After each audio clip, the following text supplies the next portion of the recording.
This year, during the Christian season of Lent, the 40 days leading up to Easter, I chose for my reflections a series of writings on floriography, a means of communication through the use or arrangement of flowers. Humanity has attributed meaning to various flowers for thousands of years. Flowers are given as an expression of something you might not say out loud, as in Victorian times, when the practice reached its height. We see floriography show up in art and poetry and religious symbolism, hence the Lenten study that was prompted. In the first week's readings, I was reminded of the Dutch, who in their desperation during a 1630s winter went absolutely wild for want of tulips, for color and beauty. I had read of this phenomenon in Michael Pollan's book, The Botany of Desire, A Plant's Eye View of the World. The desire for beauty in an otherwise cold and dark time grasped them and drew them almost instinctively to these flowers. Pollan gives a lengthy and fascinating history of our penchant for flowers as a whole, but I was struck by the Dutch, who created the world's first market bubble, known as tulip mania, wherein the price of a single bulb rose to match the cost of a house. Whoa.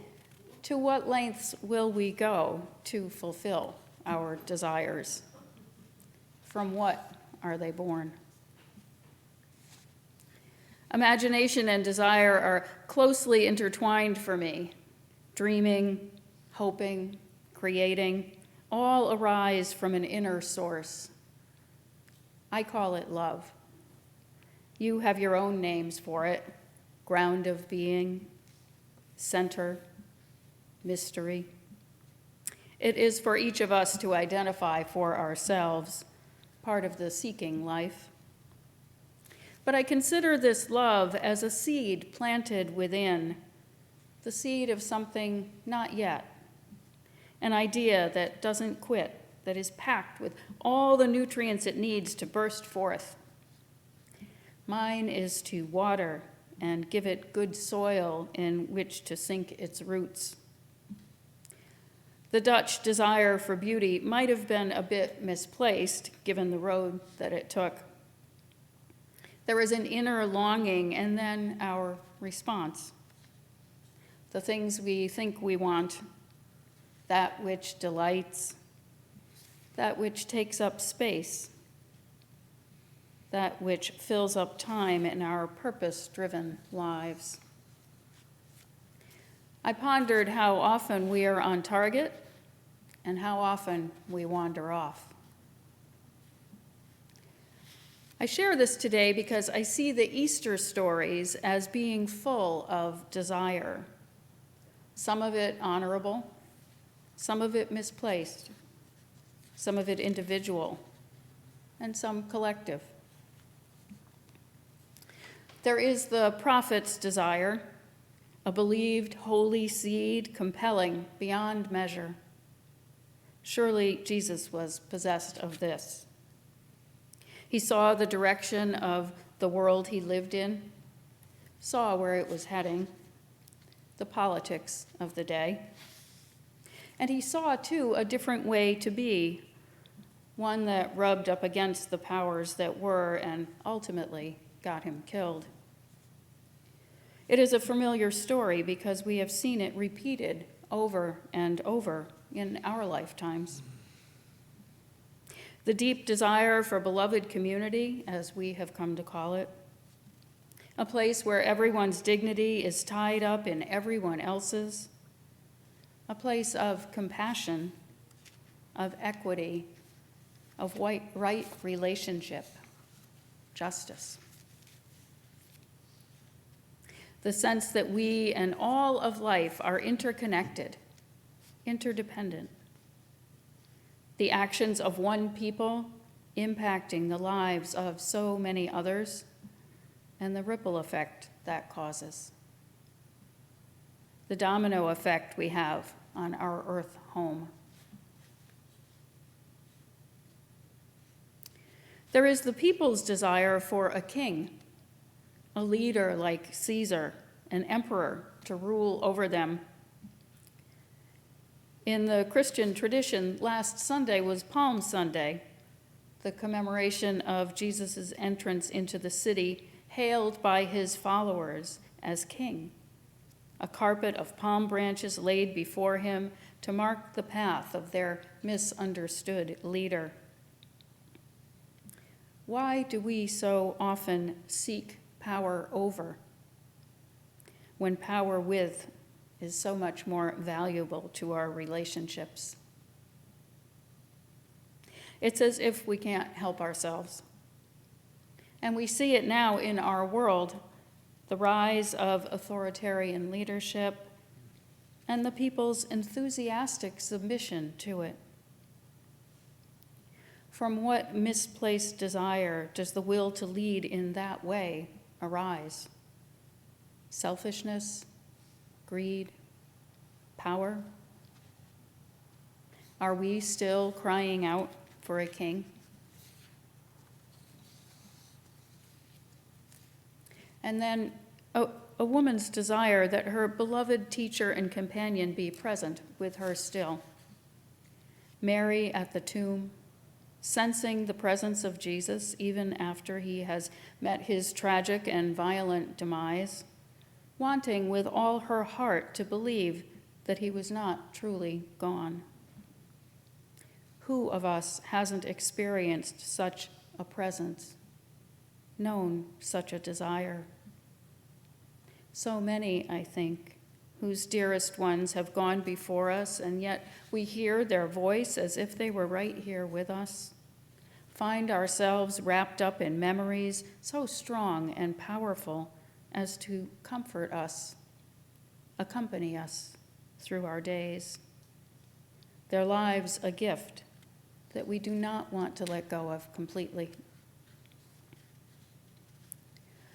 There is a collective desire, too, among those early followers of Jesus' message, a people who would become a community, sharing what they had in a communal fashion, seeing to it that all were cared for, even and especially the least among them.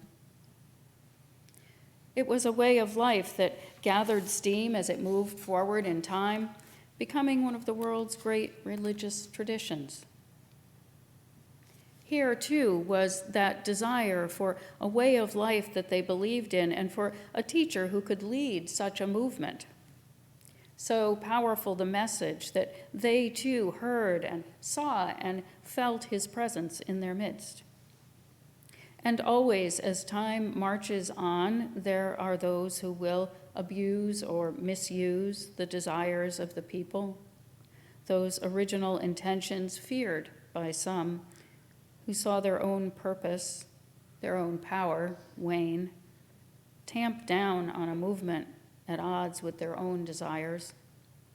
On and on it goes, up to the present, and likely beyond. The Easter stories are full of desire. Taken literally, they form the basis for the Christian tradition. Taken metaphorically, as I am inclined to do, they represent so much of what we all experience in our living and being this many years into the future. That's what makes such texts sacred, their timelessness. Do you see yourself in any of the root desires expressed? Do you see any of our present-day circumstances represented? We each come to this place full of our own desires for connection, for meaning, to live into our felt purpose, to learn and grow and be inspired. And while these are common among us, how they show up for each of us will always be different. That's some of the beauty of humanity. And some of what we have found can make relationship harder work than we might want it to be. That's why these ideas about covenant and good conflict resolution skills seem so important, things we have touched on but have not yet seen through to fruition, all in good time. For now, though, I invite you to think about why you have come, why you continue to show up. What personal desires do you hope can be met by your involvement here? Unitarian Universalism is oftentimes referred to as a movement. Some of that is so we don't offend anyone by calling it a religion. But some of it has grounding in the idea of movement as being countercultural, an upswelling of hope bound up in alternative ways of existing in the world. Not much unlike those early followers, honestly. Our principles, those 7 statements that we covenant to affirm and promote about our relationships to one another and the wider scope of humanity, speak to a collective desire for a more loving and accepting coexistence, a desire to enter into the work of making it be so. We haven't talked lately about our collective desire as a community of faith here in Chatham.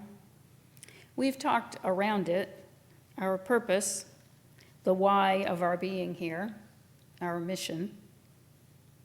Talked about what some of us here were drawn to through the membership committee's survey and the resulting colorful signage. And I know you had some of these conversations probably a year or so before I came to be with you. I returned from my time of learning this winter with thoughts about imagination and fantasy and creativity in our midst in order to ensure we are here and relevant into the future. The next logical step is to figure out what our desire is as a body made up of all these individual desirous souls. Most of you know I spent last weekend on a silent meditation retreat at a Buddhist center in northern Massachusetts. I took as a part of my intention a surrendering to simplicity that I heard the teachers describe in one of the talks. Retreat life is pretty simple. You wake and move to the sound of a bell. Meals are prepared for you. Silence surrounds you. Pretty bare bones compared to regular life. It is the retreatant's task to simply sit and be and notice. And so I began to think about desire in terms of how much I really do need, and about how clinging to that desire causes suffering and discomfort or heartache. It's the grasping, the gotta-have-it sense that wears one out. The fact of desire just is. In my morning readings in Nonviolence Daily this year, with quotes from Gandhi and reflections, it says that ending exploitation requires us to forego many things we otherwise think are necessary. That the greatest experiment in nonviolence might be a voluntary reduction of our desires and wants in an effort to support the whole. The Easter story reminds us of the lengths to which people will go to fulfill their desires, at what cost, or at whose expense. The invitation for us is to consider how our personal desires align with that of the common good. What choices can we make as persons that impact humanity in a positive way?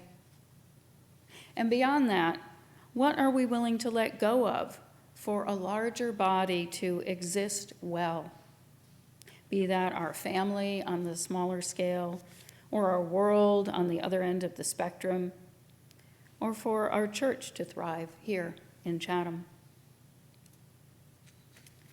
And what desires do we, as a subset of the whole, think we need to hold on to?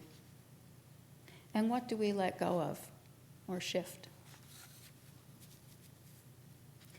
This Easter, I hope you come away from our gathered time with questions of desire in your hearts and on your minds and moving through your spirits.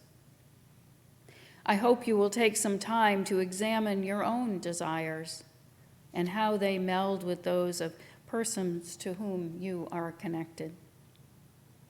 And I hope that you will consider how much of what you desire is truly necessary and what you might part with in order that our world and this place we love so dearly will move from survival to thriving.